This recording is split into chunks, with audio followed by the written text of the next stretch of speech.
C'est ce que Hobbes a montré en établissant dans son traité du citoyen, 1642, et dans son Léviathan, 1651, que l'état naturel des hommes est nécessairement celui d'une guerre perpétuelle de chacun contre chacun.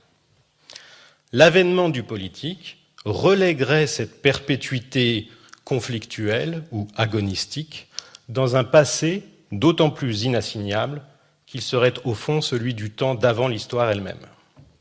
Le problème était évidemment que l'avènement de l'État, dont la qualité essentielle est pour les mêmes modernes et depuis Baudin la souveraineté, ne produisait pas tant une relégation de la naturalité et de la conflictualité dont elle est l'élément que son déplacement.